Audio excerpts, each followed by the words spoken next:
Hair looks perfect. Holly, welcome back to your home away from home. Here we've seen you in some of the biggest fights, headlining, MGMs, all that good stuff. How does it feel to be back? How's this summer Vegas heat treating you? Well, I'm glad to be here. I don't mind the heat. I like the heat, so it's pretty hot back at home in New Mexico anyway. But just glad to be here and be in fight week and embrace the process. You've been on the poster multiple times, 5 rounders. It's nothing new to you, but was it nice to have downshifted before with that 3 round fight? Yeah, a 3-round fight's always there's it's there's two ways of looking at it. It's only 3 rounds. I'm going to go even a little harder pace, or your focus doesn't have to be so in tune for a half hour. It's 15 minutes, so I think sometimes that's more the thing for me. But also, there's only 3 rounds, so there's not a lot of room, to mess around in there. So with 5 rounds, you've got 5 different rounds to make a statement in. I don't know. It was kind of nice to go back to a 3-round fight, but I feel like I should be fighting the best and being, ready for a 5-round fight anyway, because that's what a title would be.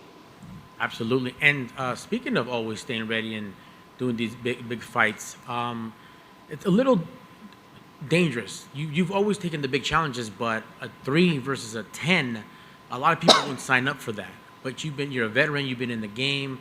Was there any thought about like, I don't want to shift back. I don't want to take a lower ranked fighter, even if it is the main on ESPN Plus? That's just the fight they offered me, so that's what I took. I Excellent. didn't have really, it's they offer you a fight, you don't take it, then you can be sat down for a while. So it is a big risk to take a fight with a lower ranked fighter, because at this point anybody in the top 10 are really tough. And so yeah, I have everything to lose. She has everything to gain. There's a lot of pressure on that, but I think that a champion should be able to walk in and take care of it one way or the other. Absolutely. I completely agree with you. How do you see her as an opponent? You have the advantages being on the posters, being 25 minutes before, but what else does she bring to the table that's a good challenge for you? I think she's tough. She's a scrapper. She'll go in. She's not afraid to throw, throw combos on her feet. She's definitely seasoned with her jiu-jitsu, so she presents a threat in multiple ways. I don't overlook her at all. Excellent. As a pioneer, living legend, you've helped bring the sport, give it an energy boost every once in a while, especially when it was really needed.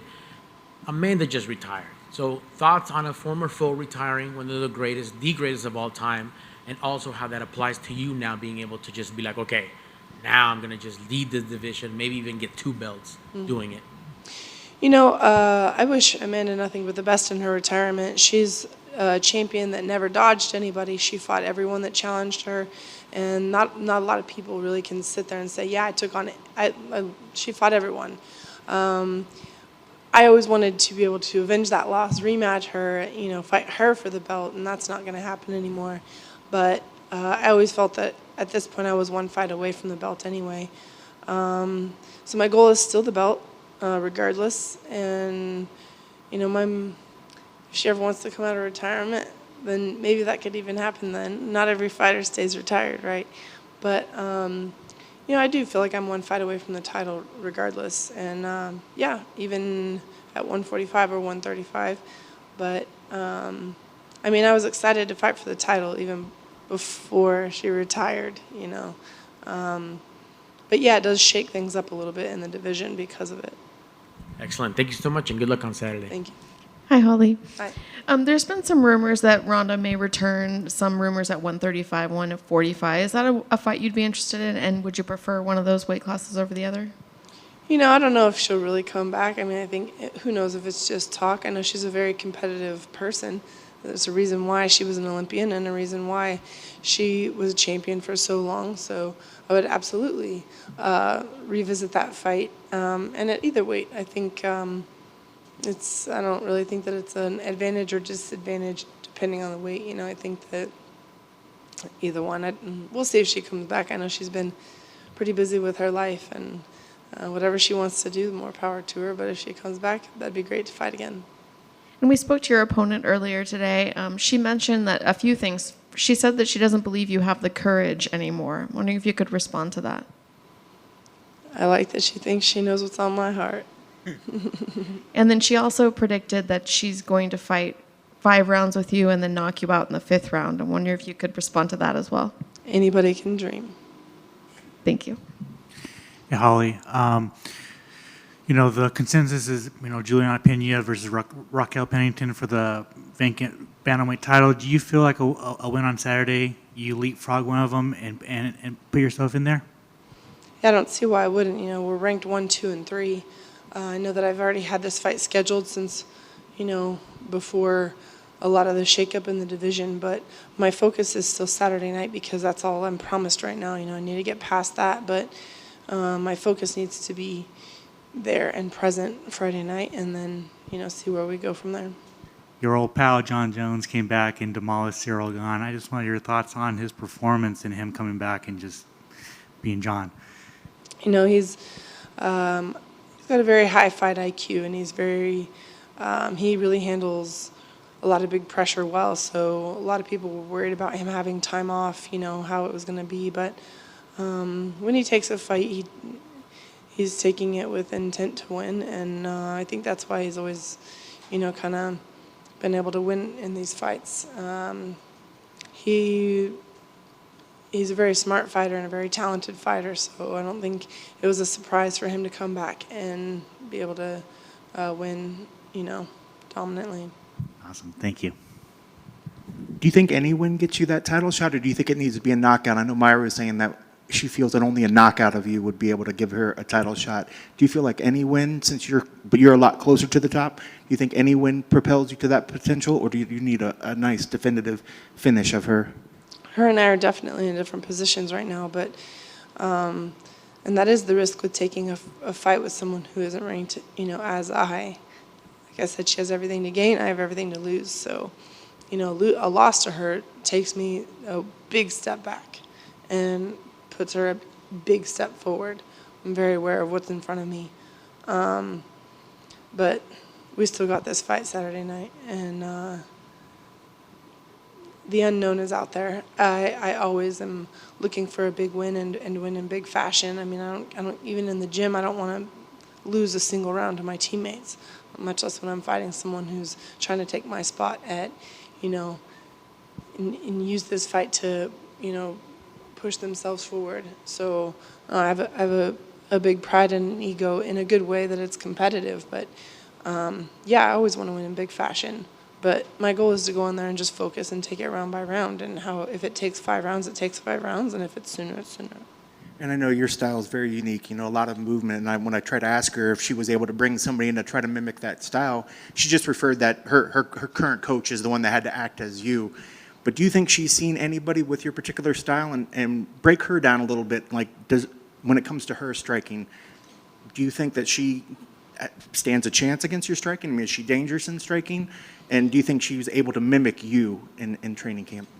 Every fighter that's fighting in this division for this promotion that's in the top 10 all has a chance. They all have to be talented to even be there. So yes, she's tough. I don't ever overlook any of it. I don't think that I do feel that my ability and my skill is better than hers in every aspect of the those exchanges, but that doesn't mean that something can't land. I mean, not trying to be super extreme here, but you could get someone off the street and they still have a puncher's chance. So I don't ever overlook anything. I'm ready for anything, but I definitely feel that my skill is just better. If they did go ahead and make the Pena versus Pennington fight, would that be upsetting? And if so, if that fight did happen, kind of what is your prediction on how that fight would come out? I think that, that fight could be like, it'd be a little scrap. I think that they both are, scrappers. They kind of get in scrambles and they can make a fight, those two fighters and those styles. If they put that fight together, then at this point, I don't know. Do I wait and see what happens there, and then see what's after that? And if they did it, how soon would it be? would I want to take another fight between now and then? Or I think that there's a lot to do with, every week things can change. From 6 months ago to now, you look at where rankings are and what fights have been put together. So I don't really put too much into it, one thought. I just kind of want to get through this fight and just kind of see how everything unfolds. And last for me, that being said, the goalpost is so much closer now. You're number 3, the titles are vacant. How reinvigorated for that, and how exciting is that to see that goal that you've been working towards, again, is within reach? Yeah, I feel like, I guess I felt like that all along. I had a decision loss against Ketlin, but I feel, and I think the majority of everyone else feels, I won that fight. And in that case, I would be on a 4-fight win streak. So there's that. I think sometimes maybe other people, because you follow a lot of fights and a lot of different, avenues and different fights and different results. But in my mind, I've always been a fight away from the belt, Best of luck on Saturday. Thank you. One follow-up. You said that, you were looking forward to a rematch with Amanda. Obviously, that's not going to happen anytime soon if she doesn't come out of retirement. But is there another rematch that you would like, between Misha or JDR or Valentina, or Cyborg? Is there one rematch that you would prefer? I would avenge any loss. That's just, that's my pride, I would avenge any loss, but a lot of them really aren't feasible because GDR, we tried to put that one together multiple times. From what I understand, she just said no. And Cyborg's not with UFC anymore. Misha and Valentina, those are possible. Valentina's been at 125, but she's had a lot of fights at 35. Who knows if she would come back up? Maybe she did fight Amanda twice. Maybe she would want to see if she could have, be a double champ as well. Who knows? I would take any rematch for sure, because why wouldn't I want to get that win, Thank you. Sorry, I forgot to ask. When you mentioned in passing 145 earlier, what are your thoughts on, do you think the division's done? And if the opportunity came up to keep the division alive, would you take a fight at 145? Everything depends on the fight, the time, the opportunity. Everybody's been wondering if 145-pound division was going to be around since it started, and it's still there. So I don't really see it leaving. I think they leave that kind of open. I just fought Yana, and then she just fought at 145, I think, a week or two ago. So who knows? They're kind of keeping it somewhat active. I think Dumont and someone else fighting at 145 this Saturday. So, they might keep it. They keep putting fights in there, so I feel like they're keeping it alive. But it also the fight has to make sense,